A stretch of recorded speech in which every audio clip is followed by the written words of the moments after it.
പിതാവിന്റെയും പുത്രന്റെയും പരിശുദ്ധാത്മാവിന്റെയും നാമത്തിൽ ആമേൻ. എന്റെ പ്രിയപ്പെട്ടവരെ, ഇന്ന് ജൂലൈ 8 ബുധനാഴ്ച. അമ്മേ പരിശുദ്ധ അമ്മേ, അമ്മേ പരിശുദ്ധമേ, ദൈവമാതാവേ, കൃപാസനത്തിലൂടെ ഞങ്ങൾക്കും ഞങ്ങളുടെ ദേശത്തിനും അമ്മ മധ്യസ്ഥം തേടി തന്ന എല്ലാ അനുഗ്രഹങ്ങൾക്കും കൃപകൾക്കും ഞങ്ങളിപ്പോൾ ഹൃദയം നിറഞ്ഞ നന്ദി പറയുന്നു.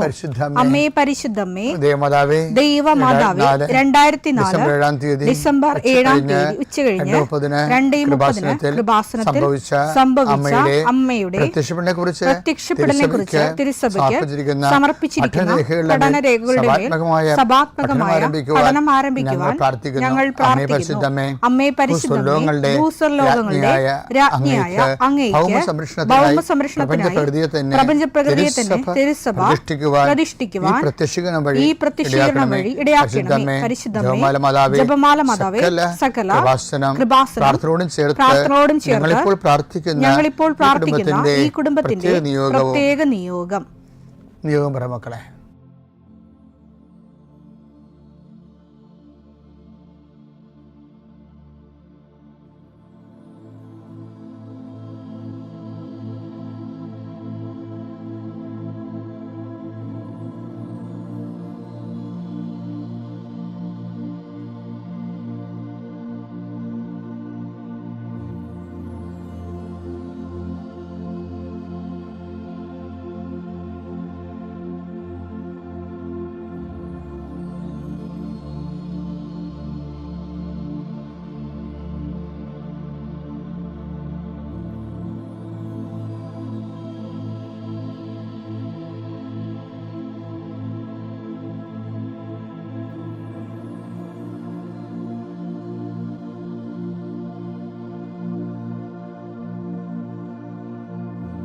അമ്മയുടെ പ്രത്യക്ഷീകരണത്തിന്റെ ഈ അനുഗ്രഹവേളയിൽ ഞങ്ങൾക്ക് സാധിച്ചു തരുവാൻ കനിയണമേ.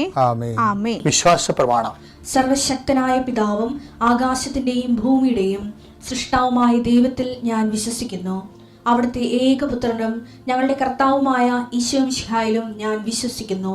ഈ പുത്രൻ പരിശുദ്ധാത്മാവിനാൽ ഗർഭസ്ഥനായി കന്യകാമറിയത്തിൽ നിന്ന് പിറന്ന് പൊന്തിയോസ് പീലാത്തോസിന്റെ കാലത്ത് പീഡകൾ സഹിച്ച് കുരിശിൽ തറയ്ക്കപ്പെട്ട് മരിച്ച് അടക്കപ്പെട്ട് പാതാളങ്ങളിൽ ഇറങ്ങി മരിച്ചവരുടെ ഇടയിൽ നിന്ന് 3-ാം നാൾ ഉയർത്ത് സ്വർഗത്തിലേക്ക് എഴുന്നള്ളി സർവശക്തിയുള്ള പിതാവായ ദൈവത്തിന്റെ വലതുഭാഗത്തിരിക്കുന്നു.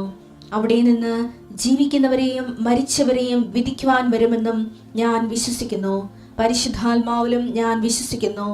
വിശുദ്ധ കത്തോലിക്കാ സഭയിലും പുണ്യവാന്മാരുടെ ഐക്യത്തിലും പാപങ്ങളുടെ മോചനത്തിലും ശരീരത്തിന്റെ ഉയർപ്പിലും നിത്യമായ ജീവിതത്തിലും ഞാൻ വിശ്വസിക്കുന്നു. ആമേൻ. സ്വർഗ്ഗസ്ഥനായ ഞങ്ങളുടെ പിതാവേ, അങ്ങയുടെ നാമം പൂജിതമാകണമേ. അങ്ങയുടെ രാജ്യം വരണമേ. അങ്ങയുടെ തിരുമനസ് സ്വർഗത്തിലെ പോലെ ഭൂമിയിലും ആകണമേ. അന്നു വേണ്ടുന്ന ആഹാരം ഇന്ന് ഞങ്ങൾക്ക് തരണമേ. ഞങ്ങളോട് തെറ്റ് ചെയ്യുന്നവരോട് ഞങ്ങൾ ക്ഷമിക്കുന്നത് പോലെ ഞങ്ങളുടെ തെറ്റുകൾ ഞങ്ങളോടും ക്ഷമിക്കണമേ. ഞങ്ങളെ പ്രലോഭനത്തിൽ ഉൾപ്പെടുത്തരുതേ, തിന്മയിൽ ഞങ്ങൾ രക്ഷിക്കണമേ. ആമേൻ. നന്മ നിറഞ്ഞ മറിയമേ, സ്വസ്തി. കർത്താവ് അങ്ങയുടെ കൂടെ സ്ത്രീകളിൽ അങ്ങ് അനുഗ്രഹിക്കപ്പെട്ടവളാകുന്നു.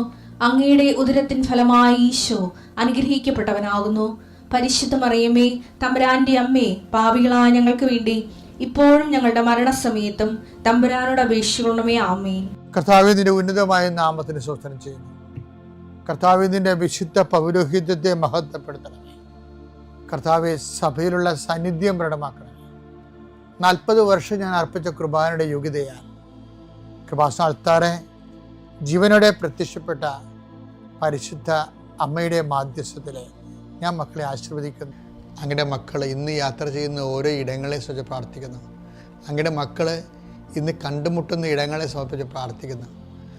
അങ്ങയുടെ മക്കൾ ഇന്ന് കണ്ടുമുട്ടുന്ന ഇടങ്ങളെ, കണ്ടുമുട്ടുന്ന വിഷയങ്ങൾ, സംസാരിക്കാൻ പോകുന്ന വിഷയങ്ങൾ, ആ സംസാരിക്കാൻ പോകുന്ന വിഷയങ്ങൾക്ക് ഒരു തീരുമാനം കിട്ടാൻ വേണ്ടി കർത്താവേ, ഈ പ്രാർത്ഥന കൊണ്ട് ജീവിക്കുന്ന അനേകം മക്കളുണ്ട്. ഈ പ്രാർത്ഥന കൊണ്ട് തങ്ങളുടെ ജീവിതം തുടങ്ങുന്ന മക്കളുണ്ട്. ഉറക്കത്തിലേക്ക് പോകുമ്പോൾ ഉടമ്പടി പ്രാർത്ഥന ചൊല്ലിക്കൊണ്ട് അവസാനിപ്പിക്കുന്ന ജീവിതം സമാപിക്കുന്നവരുണ്ട്. അപ്പം അങ്ങനെ ഓരോ ദിവസത്തെ ജീവിതവും അങ്ങനെ എല്ലാം ആത്മാർത്ഥമായി പ്രാർത്ഥിക്കണം. കർത്താവേ, ഈശോയെ, ഏത് വിഷയത്തിന് വേണ്ടിയാണ് ഏത് കുടുംബം ഇപ്പോഴ് നിരാലംബമായിരിക്കുന്നത്, തങ്ങളെ രക്ഷിക്കാനോ സഹായിക്കാനോ ഈ സമയത്ത് ആരുമില്ലല്ലോ എന്ന് ഓർത്ത് വിഷമിക്കുന്നവരുണ്ട്. മക്കളെല്ലാം വിദേശ രാജ്യങ്ങളിലും ബന്ധപ്പെട്ടവർ വിദേശ രാജ്യങ്ങളിൽ രോഗികളായി കിടന്നിട്ട് നാട്ടിലുള്ളവർ അവരോർത്ത് കയ്യും കാലോട്ട് അടിക്കണ പോലെ വിഷമിക്കുന്നവരുണ്ട്.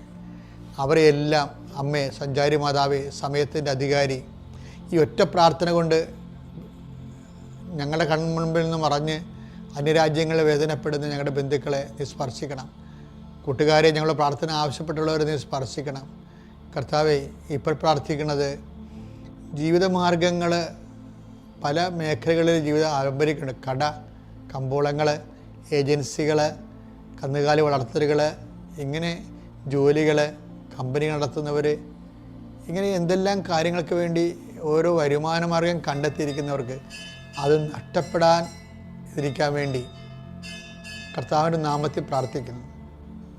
കർത്താവേ, നിൻ്റെ നാമത്തെ മഹത്വപ്പെടുത്തണമേ. കർത്താവെ, സഭയിലുള്ള സാന്നിധ്യം പ്രകടമാക്കണമേ. അമ്മേ, പരിശുദ്ധമ്മേ, ദേവമാതാവേ, ആരെല്ലാം ഇപ്പോൾ ഉണർന്നിരുന്ന് പ്രാർത്ഥിച്ച് ഈ പ്രാർത്ഥനയോട് ചേരുന്നുണ്ടോ, ആരെല്ലാം ഈ പ്രാർത്ഥനയിൽ ആശ്രയിക്കുന്നുണ്ടോ, അവരെ എല്ലാം നീ ആശീർവദിക്കണം. എൻ്റെ കർത്താവിൻ്റെ ഉന്നതമായ നാമത്തിൽ, സഭയുടെ അധികാരത്തിൽ, കുരിശിൻ്റെ അടയാളത്തിൽ, ദൈവത്തിൻ്റെ ശക്തിയാൽ ഈ ദിവസം കർത്താവ് നിങ്ങളെ അനുഗ്രഹിക്കുകയും ആശ്വസിപ്പിക്കുകയും ചെയ്യട്ടെ. നമ്മൾ ഇന്നലെ ഇടയ്ക്ക് ഒന്ന് പറഞ്ഞു നിർത്തി ഡിവേറ്റ്, പരിശുദ്ധാത്മാവ് ഡിവേറ്റ് ചെയ്ത് കൊണ്ടുപോയിട്ട് വേറൊരു സബ്ജക്റ്റ് ഇല്ലായിരുന്നു. ഇപ്പോൾ ഇന്നലെ ഞാൻ പറഞ്ഞില്ലേ ഡൊമിനിക്കിൻ്റെ സാക്ഷ്യം. ഇപ്പോൾ ഡൊമിനിക്കിന് നല്ല കാലത്ത് ഉടമ്പടിയെടുത്ത ആളാണ്. അങ്ങനെ ഞാൻ ആ സാക്ഷിയാണ് ആദ്യം കേൾക്കുന്നത്.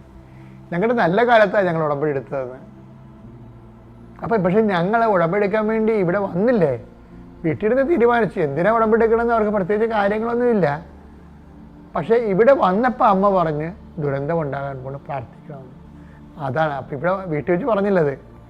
വീട്ടിലൊന്നുമില്ല, അമ്മയെ പോയി കുറച്ചുകൂടി കൊള്ളാവുന്ന സ്പിരിച്വൽ ലൈഫ് ചിട്ടയായിട്ട് പോകണമെന്ന് കണ്ടപ്പോഴാണ് ഈ ജീസസ് യൂത്ത് ഫുൾ ടൈമറായിട്ടുള്ള ആൾക്കാർ ഉടമ്പടിക്കാൻ തീരുമാനിക്കണത്. അവിടെ ലൈഫ് ഒരു ഓക്കെയാണ് ശരിക്കും. അപ്പം അവർക്ക് പക്ഷേ അവർ ഉടമ്പടി എന്നുള്ള ഈ സംഭവം കേട്ടപ്പോൾ അവർക്ക് മനസ്സിലായി ഉടമ്പടി എടുത്താൽ ലൈഫ് കുറച്ചുകൂടി ചിട്ടയാകും. പിന്നെ മൻഡേറ്ററി ആയിട്ട് കുറേ അധികം കാര്യങ്ങൾ നമ്മൾ ഓപ്ഷണലായും പേഴ്സണലുമായിട്ടല്ലാതെ മൻഡേറ്ററി ആയിട്ട് നമുക്ക് ചെയ്തേ പറ്റത്തുള്ളാത്ത രീതിയിൽ നമ്മളെ ശരിക്കും ഉടമ്പടി ബൂസ്റ്റ് ചെയ്യുമെന്ന് മനസ്സിലായപ്പോഴാണ് ഉടമ്പടി എടുത്ത് നമുക്ക് ആ ഉടമ്പടി വളരാമെന്ന് പറഞ്ഞുകൊണ്ട് ഇവർ വരണത്.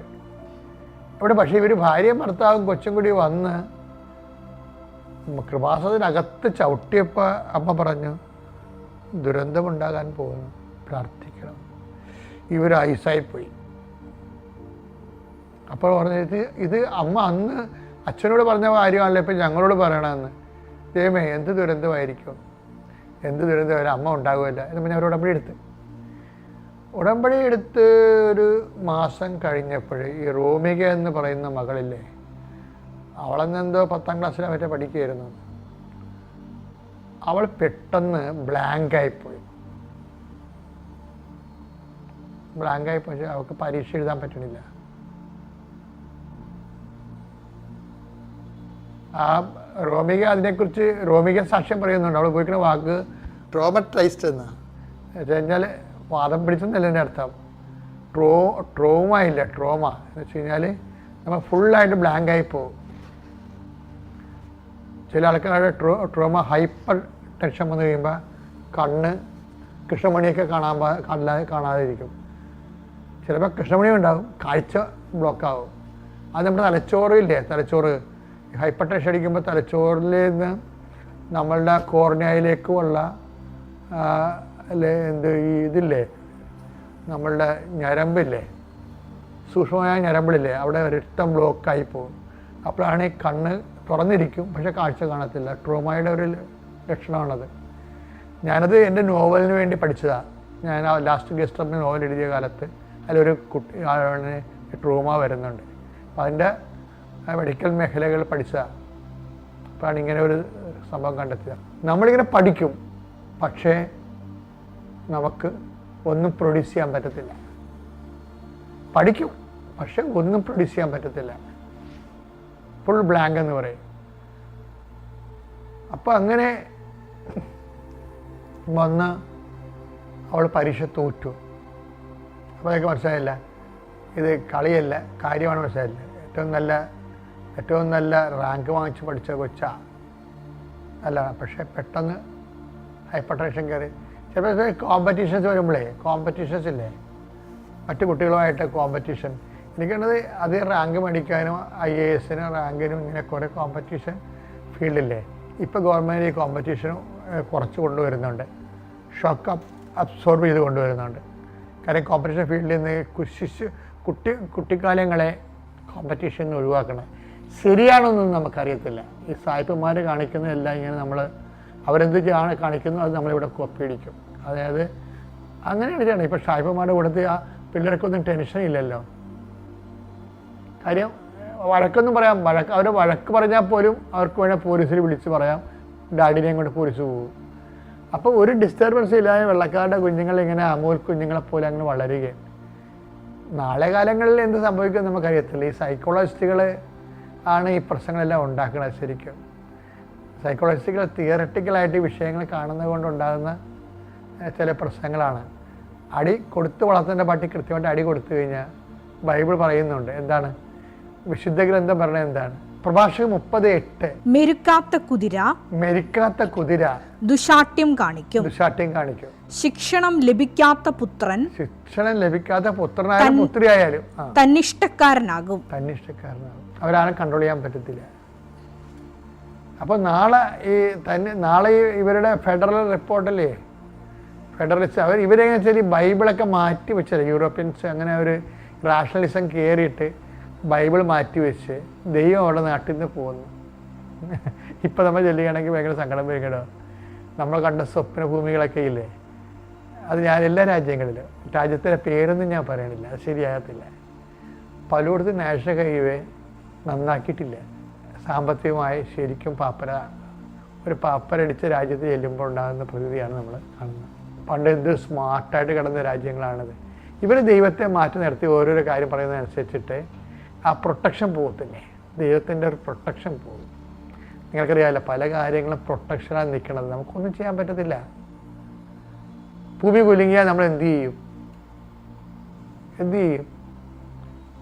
മാറി താമസിക്കാൻ പറ്റുമായിരിക്കും ചില സമയത്ത്. നമുക്ക് ഒരു നേരത്തെ അറിവ് കിട്ടിയാൽ മാറി താമസിക്കാൻ പറ്റും. പക്ഷേ ഈ അറിവ് കിട്ടാത്ത രാജ്യങ്ങളിലും ആൾക്കാർ എന്തുമാത്രം മരിക്കുന്നു, അത് ഓർക്കുമ്പോൾ എനിക്ക് ഭയങ്കര സങ്കടമാണ്, ഒരു നിരാലംബര.